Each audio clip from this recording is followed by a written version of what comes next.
બનાસકાંઠાના ડીસા શહેરની હરિઓમ સ્કૂલ પાછળ 3.25 કરોડના ખર્ચે બનનાર ભારત માતા પાર્ક અને ભારત માતા મંદિરનું આજે ખાતમુહૂર્ત કરવામાં આવ્યું હતું। કેન્દ્ર સરકારની અમૃતમ યોજના અંતર્ગત ડીસા શહેરનો સમાવેશ થયો છે। આ અમૃતમ યોજનાની ગ્રાન્ટમાંથી 3 કરોડ 22 લાખના ખર્ચે ડીસા શહેરમાં નવું ભારત માતા પાર્ક અને ભારત માતા મંદિર બનાવવાનો ખાતમુહૂર્ત ધારાસભ્ય પ્રવીણભાઈ માળી દ્વારા કરવામાં આવ્યું હતું।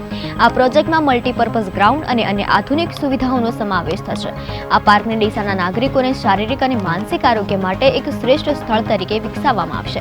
આ પાવરફુલ સંકલ્પ દેશપ્રેમ અને સમાજ સેવાની ભાવનાઓને ઉત્તેજના આપે છે। આ યોજના રાજ્યના પર્યટન અને ધાર્મિક કેન્દ્રો માટે આકર્ષણનું કેન્દ્ર બની શકે છે। ભારત માતા મંદિર અને પાર્કના સંકલન સાથે સ્થાનિક વિસ્તારોમાં બિનમૂલ્ય સાંસ્કૃતિક અને ધાર્મિક મૌલિકતા જાળવી રાખવાનો પ્રયાસ પણ કરવામાં આવશે।